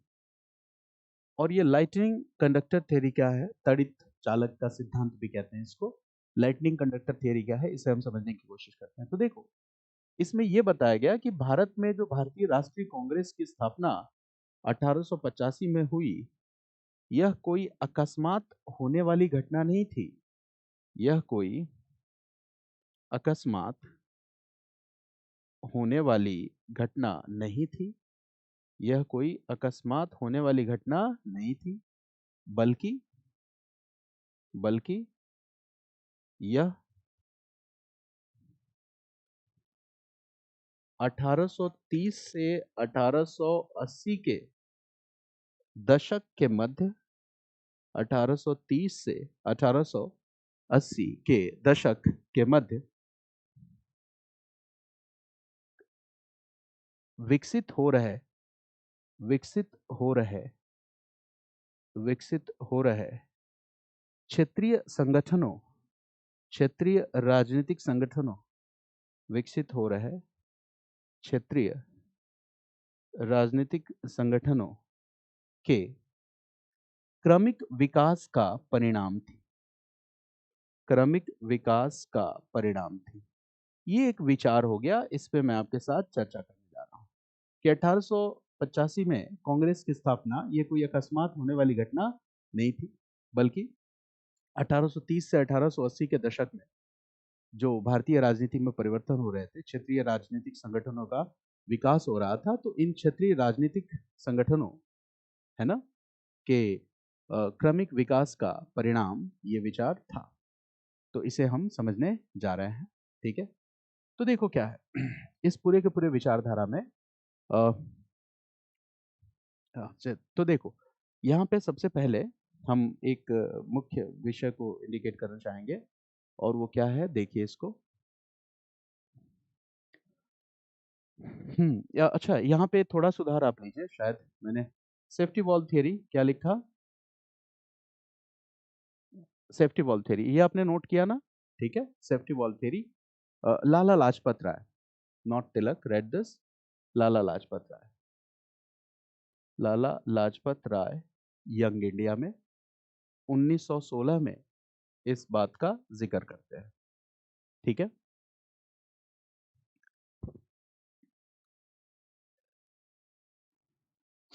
तो देखो क्या होता है, 1830 से 1880 के मध्य में भारत में एक केंद्र था बंगाल, दूसरा केंद्र था बॉम्बे, और तीसरा केंद्र था मद्रास। बंगाल, बॉम्बे और मद्रास। बंगाल में क्षेत्रीय संगठनों का विकास हुआ, बॉम्बे में भी क्षेत्रीय संगठनों का विकास हुआ, मद्रास में भी विकास हुआ। सबसे प्रमुख केंद्र क्या था, बंगाल, ये सबसे प्रमुख केंद्र था। जैसे आपने इन सब चीजों को, टॉपिक्स को पढ़ा भी होगा, जैसे बंगाल में एक है बंग भाषा प्रकाशिका सभा, बंग भाषा प्रकाशिका सभा। इसी तरह से लैंड होल्डर्स सोसाइटी, ये 1836 में इसकी स्थापना हुई थी, 1838 में इसकी स्थापना हुई, ठीक है, okay. Bengal British India society, इसके अलावा इंडियन एसोसिएशन, इंडियन लीग, इन सभी संगठनों की स्थापना कहाँ हुई, बंगाल में। और ये सारे के सारे संगठन क्या थे, क्षेत्रीय राजनीतिक संगठन थे। आप देखोगे इनमें एक निरंतर और क्रमिक विकास है। जैसे बंग भाषा प्रकाशिका सभा आमतौर पे एक लिटरेरी ऑर्गेनाइजेशन है। लैंड होल्डर्स सोसाइटी आमतौर पे जमींदारों के हितों से संबंधित मुद्दों को आगे बढ़ाता है। लेकिन जैसे ही हम आगे बढ़ते हैं, इंडियन एसोसिएशन, इंडियन लीग या बंगाल ब्रिटिश इंडियन सोसाइटी पे आते हैं, तो हम देखते हैं कि कहीं ना कहीं ये लोग एक लार्जर ऑडियंस से, कह सकते हैं कि एक बड़े समुदाय के हितों से जुड़े हुए मुद्दे का प्रतिनिधित्व करने लगे। इंडियन लीग और इंडियन एसोसिएशन ने तो अखिल भारतीय मुद्दों को भी सामने रखा, ऑल इंडिया इश्यूज को भी इन दोनों ने सामने रखा था। वहीं दूसरी तरफ बॉम्बे में कुछ संगठनों की स्थापना हुई, जिसमें बॉम्बे एसोसिएशन, पूना सार्वजनिक सभा, मद्रास नेटिव एसोसिएशन मद्रास में अस्तित्व में आया। लेकिन यहाँ पे जितनी भी राजनीतिक संस्थाएं बन रही हैं, पहली चीज यह, इसमें शिक्षित वर्ग की भूमिका सबसे ज्यादा महत्वपूर्ण है। और दूसरी बात क्या है, एक तो शिक्षित वर्ग की भूमिका सबसे ज्यादा महत्वपूर्ण है, और दूसरा है कि ये सारे के सारे संगठन क्षेत्रीय संगठन है, इनमें से कोई भी राष्ट्रीय संगठन नहीं है। तो ये सवाल पैदा होता है कि क्या इनके अंदर, इनके मन मस्तिष्क में राष्ट्रीय संगठन बनाने की कोई महत्वाकांक्षा थी या नहीं थी। तो इसका उत्तर है हाँ, राष्ट्रीय संगठन बनाने की महत्वाकांक्षा थी, लेकिन वो इस महत्वाकांक्षा में सफल नहीं हो पा रहे थे। क्यों सफल नहीं हो पा रहे थे, क्योंकि ब्रिटिश भारतीय सरकार थी, और कभी भी ब्रिटिश सरकार इस तरह के किसी भी घटना को अलाउ नहीं करेगी। मेरी बात समझ गया ना, क्योंकि ऑल इंडिया पॉलिटिकल पार्टी बनने का मतलब था कि ये इंडिया में नेशनलिज्म का एक ऑर्गेनाइज्ड फॉर्म ऑफ एक्सप्रेशन हो जाता है, एक संगठित अभिव्यक्ति हो जाती है। तो ब्रिटिश सरकार ऐसा करने नहीं देगी। जो मैंने एओ ह्यूम का जिक्र किया था, जिसको पुलिस रिपोर्ट्स मिली थी कुछ सीक्रेट रिपोर्ट्स प्राप्त हुई थी। ये सीक्रेट रिपोर्ट अचानक थोड़ी ना मिल जाएगी, यानी गवर्नमेंट लगातार विजिलेंस रखी हुई थी, गवर्नमेंट मॉनिटर कर रही थी कि किस लेवल पे क्या प्रोग्रेस हो रहा है, तभी तो वो सीक्रेट रिपोर्ट आपको मिल पाएगा। तो वो मिला, सीक्रेट रिपोर्ट मिला मिला, ये चीज हमने देखी। तो लगातार इसके लिए चीजें हो रही थी, लगातार काम चल रहा था। अब हम क्या देख रहे हैं कि यहाँ पर 1882 के बाद एओ ह्यूम फ्री है, सेवानिवृत्त है, और लॉर्ड डफरिन के साथ उसकी कंसल्टेशन से लगातार वो भारतीय राजनीतिक नेताओं के साथ मिल भी रहा है। और एओ ह्यूम लॉर्ड लिटन जैसा नहीं था। एओ ह्यूम एक इनलाइटेंड इंपीरियलिस्ट था। इनलाइटेंड इंपीरियलिस्ट का मतलब, हाँ, एओ ह्यूम भारत में ब्रिटिश शासन की संरचना निरंतर बनी रहे इसका पक्षधर तो था, लेकिन वो ये भी चाहता था कि भारत में ब्रिटिश सरकार को क्या करना चाहिए, कुछ सुधार परक कार्य करने चाहिए, जिससे भारतीय लोगों के मन में असंतोष की भावना क्या हो सके, कम हो सके। और अगर ऐसा किया जाए तो भारत में ब्रिटिश शासन को बनाए रखने में काफी सहूलियत होगी। एओ ह्यूम इस विचारधारा का व्यक्ति था, इसलिए इसको इनलाइटेंड इंपीरियलिस्ट भी कहा जाता है, प्रबुद्ध साम्राज्यवादी भी कहा जाता है। मेरी बात आप समझ गए? तो अब क्या था कि भारत में कैसे बनी अखिल भारतीय कांग्रेस, तो ये बड़ा ही इंटरेस्टिंग स्टोरी है, बड़ा ही रोचक सा विषय है कि 28 दिसंबर 1885 को गोकुलदास तेजपाल संस्कृत कॉलेज के कैंपस में एक मीटिंग होती है।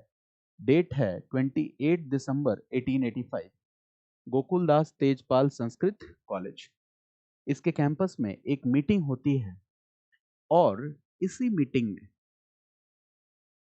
इस मीटिंग में ऐसा नहीं है कि कोई बहुत भारी भरकम भीड़ जमा थी राष्ट्रवादी नेताओं की, नहीं, ठीक है, एक बहुत ही सीमित संख्या थी, 100 से भी कम सदस्य थे। और इसी मीटिंग में एओ ह्यूम भी उपस्थित था, और इसी मीटिंग में हमारे कुछ आरंभिक राष्ट्रवादी नेता भी उपस्थित थे। और इसमें इस विचार पर चर्चा चल रही थी कि क्या भारत में अखिल भारतीय राजनीतिक संगठन होना चाहिए कि नहीं होना चाहिए। प्रारंभिक राष्ट्रवादियों ने बहुत चालाकी के साथ, बहुत चतुरता के साथ, जिसमें दादा भाई नौरोजी, फिरोज शाह मेहता, इसके अलावा महादेव गोविंद रानाडे, सुरेंद्र नाथ बैनर्जी, आनंद मोहन बोस, जी सुब्रमण्यम अय्यर, ऐसे तमाम तरह के नेता थे जो उस समय के सबसे लोकप्रिय नेता थे, जो तमाम क्षेत्रीय संगठनों से भी जुड़े हुए थे। डब्ल्यू सी बैनर्जी थे। सबने मिलकर यह तय किया कि भारत में एक ऑल इंडिया पॉलिटिकल पार्टी बनेगी, और इस ऑल इंडिया पॉलिटिकल पार्टी का फाउंडर होगा एओ ह्यूम। सबने मिलकर यह तय किया कि भारत में एक ऑल इंडिया पॉलिटिकल पार्टी बनेगी, और इस ऑल इंडिया पॉलिटिकल पार्टी का संस्थापक कौन होगा, एओ ह्यूम होगा, एलन ऑक्टेवियन ह्यूम होगा। अब आप सोचिए ऐसा क्यों किया गया। ये हमारे आरंभिक राष्ट्रवादी नेताओं की, कह सकते हैं, इनका एक स्मार्ट स्ट्रैटेजिक अप्रोच था। और ये स्मार्ट स्ट्रैटेजिक अप्रोच क्यों था कि अगर हम इंडियन नेशनल कांग्रेस का फाउंडर एओ ह्यूम को बनाते हैं तो इससे ब्रिटिश सरकार भी कुछ समय के लिए कंफ्यूजन का शिकार हो जाएगी, क्योंकि यहां फाउंडर कौन है, एओ ह्यूम, ठीक है। और चूंकि ब्रिटिश भारतीय राष्ट्रीय Congress all India political party को अलाउ ही नहीं करती ब्रिटिश गवर्नमेंट, क्या करते, वो बैन कर देते। यहाँ पे वो बैन नहीं करेंगे, एओ ह्यूम इज द फाउंडर। और यहाँ पे आरंभिक राष्ट्रवादी नेताओं का विचार है कि धीरे धीरे, क्योंकि इंडियन नेशनल कांग्रेस अभी अपने शैशवा अवस्था में थी, इन्फेंट एम्ब्रियोनिक स्टेज में थी, तो जैसे ही धीरे धीरे कांग्रेस की लोकप्रियता आम जनमानस के मध्य बढ़ने लगती, तो भारतीय राष्ट्रीय कांग्रेस खुल के राष्ट्रीय मुद्दों को अपने मंच से उठाने लगेगी। तो इस तरह से आप कहीं ना कहीं ब्रिटिश शासन के दमन से खुद को सुरक्षित रख पाएंगे। तो इस तरह का एक विचार था कि यहाँ पे जैसे घर के ऊपर, बिल्डिंग के ऊपर एक धातु की छड़ लगाई जाती है जो तड़ित चालक का काम करता है, तड़ित चालक, लाइटनिंग कंडक्टर का काम करता है, जो चार्ज को, आवेश को धरती तक पहुंचा देता है, और इस तरह से वो हमारी बिल्डिंग को डैमेज होने से प्रोटेक्ट कर लेता है। तो यहाँ पे एओ ह्यूम ठीक उस तड़ित चालक की भूमिका निभा रहा है, एओ ह्यूम ठीक उस लाइटनिंग कंडक्टर की भूमिका निभा रहा है। और यह हमारे आरंभिक राष्ट्रवादी नेताओं की सूझबूझ का परिणाम है कि उन्होंने एओ ह्यूम को संस्थापक के रूप में स्वीकार किया। क्योंकि अगर एओ ह्यूम को संस्थापक के रूप में स्वीकार नहीं किया होता तो इस बात की ज्यादा संभावना थी कि कांग्रेस अपने आरंभिक चरणों में ही, अपनी शैशवावस्था में ही ब्रिटिश दमन के कुचक्र का शिकार हो जाती। तो इसी सिद्धांत को हम क्या कहते हैं? Lightning conductor theory. जैसे महाभारत का जो एपिसोड है, आप क्या देखते हो कि महाभारत फिर से हमारे इतिहास, संस्कृति और माइथोलॉजिकल स्टोरीज में एक बड़ा ही महत्वपूर्ण स्थान रखता है। और हम क्या देखते हैं कि जो महाभारत जो युद्ध हुआ, इस पूरे के पूरे युद्ध में आप बताओ कि डिप्लोमेसी और स्ट्रेटेजिक मूव्स का इंपॉर्टेंस है कि नहीं है? पूरे युद्ध में जैसे युद्ध नीतियां भी होती है, युद्ध नियम भी होता है, लेकिन कई बार युद्ध नियम की अवहेलना करनी पड़ी महाभारत में। बताओ, अभिमन्यु चक्रव्यूह में घेर कर बड़े से बड़े महारथियों ने क्या किया? अभिमन्यु को हताहत किया। वहां पे युद्ध नियमों को देखा गया क्या? नहीं। युद्ध नियम क्या है कि पदाति सैनिक से लड़ेगा, पैदल सैनिक सैनिक से, अश्वरोही से, रथी रथी से लड़ेगा, महारथी महारथी से लड़ेगा, राजा राजा से लड़ेगा, गदाधारी गदाधारी से लड़ेगा, जिसके हाथ में तलवार है वो तलवारधारी से लड़ेगा। मेरी बात समझ गया ना? युद्ध के नियमों की अवहेलना नहीं कर सकते, लेकिन महाभारत में कई बार युद्ध के नियमों की अवहेलना की गई। और क्यों की गई? क्योंकि ये एक स्ट्रैटेजी का हिस्सा था। तमाम ऐसे एपिसोड्स हैं। तो यहां पे हम क्या देख रहे हैं कि भारतीय राष्ट्रीय कांग्रेस की स्थापना के क्रम में एओ ह्यूम को संस्थापक के रूप में स्वीकार कर लेना, क्या ये इस बात को पूरी तरह से तर्कसंगत रूप से प्रमाणित करता है कि भारतीय राष्ट्रीय कांग्रेस ब्रिटिश शासन के षड्यंत्रों का परिणाम थी? कांग्रेस का बनना ब्रिटिश षड्यंत्रों का हिस्सा था। अगर कांग्रेस का बनना ब्रिटिश षड्यंत्र का हिस्सा होता तो कांग्रेस देर से ही सही वर्ष 1905 में, 1906 में स्वराज जैसे मुद्दे को क्यों अपने प्लेटफॉर्म से लॉन्च करती? कांग्रेस 1920-22 में अंग्रेजों के खिलाफ पैसिव रेसिस्टेंस, असहयोग आंदोलन क्यों चलाती? कांग्रेस पूर्ण स्वतंत्रता, कंप्लीट इंडिपेंडेंस को अपने राजनीतिक मांग के रूप में क्यों स्वीकार करती?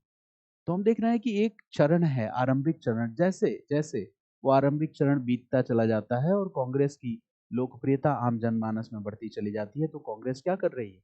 कांग्रेस राजनीतिक मांगों को, भारतीय जनमानस की मांगों को बहुत प्रमुखता से उठा रही है। तो ये दो तरह की बहस है भारतीय राष्ट्रीय कांग्रेस की स्थापना के संबंध में।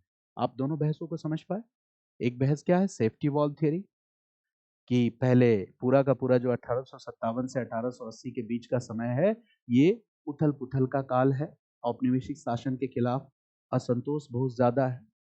उस असंतोष की अभिव्यक्ति कहीं विद्रोह के रूप में ना हो जाए, इसके लिए ब्रिटिश सरकार ने बहुत चालाकी से एओ ह्यूम का यूज करते हुए कांग्रेस को सेफ्टी वॉल्व के रूप में यूज किया और कांग्रेस को ब्रिटिश षड्यंत्रों के परिणाम स्वरूप स्थापना कांग्रेस की करवाई। एक विचार ये है।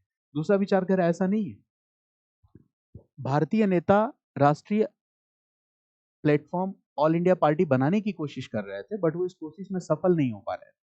बंगाल, मद्रास, बॉम्बे, यहाँ पे तमाम ऐसे क्षेत्रीय राजनीतिक संगठन है। कोशिश की गई कि हम राष्ट्रीय संगठन बना पाए, लेकिन ऐसा करने में वो सफल नहीं हो पाए। क्यों नहीं सफल हो पाए? क्योंकि ब्रिटिश सरकार, औपनिवेशिक सरकार ऐसा होने नहीं देती। तो अंत में बहुत चालाकी के साथ, बहुत चतुराई के साथ हमारे आरंभिक राष्ट्रवादियों ने एओ ह्यूम को लाइटनिंग कंडक्टर के रूप में यूज किया और एओ ह्यूम को संस्थापक के रूप में सामने रख के बहुत सफलता से भारतीय राष्ट्रीय कांग्रेस को आरंभिक चरणों में ब्रिटिश दमन से बचा लिया। तो ये उनकी चतुराई और सूझबूझ का परिणाम था। ये दूसरा विचार है। एग्जाम में आपका लाइन क्या होगा? आप किस विचार से सहमत हैं? लाइटनिंग कंडक्टर थ्योरी, इस विचार से आप सहमत हैं, ठीक है ना? ये आपका एग्जाम में कंक्लूजन होगा कि हाँ, सेफ्टी वॉल्व थ्योरी को हम मानते हैं कि आलोचना का एक हिस्सा है, लेकिन इसे पूरी तरह से स्वीकार नहीं किया जा सकता। ज्यादा तर्कसंगत क्या प्रतीत होता है? Lightning conductor theory. इसके कुछ अन्य भी आर्ग्यूमेंट्स हैं। वो आर्ग्यूमेंट्स जब आप आगे राष्ट्रीय आंदोलन की घटनाओं में प्रवेश करेंगे तो उन आर्ग्यूमेंट्स को आप ज्यादा बेहतर ढंग से समझ पाएंगे। मेरी बात समझ गए? इसके बाद एक आपका खुद का अपना इंडिविजुअल ओपिनियन हो सकता है कि आप क्या मानते हैं भारतीय राष्ट्रीय कांग्रेस की स्थापना क्यों हुई। तो इसके बारे में कमेंट बॉक्स में ज़रूर लिखिएगा अगर आप इस वीडियो को देख रहे हैं। बहुत बहुत धन्यवाद। क्लास को ख़त्म करते हैं अब।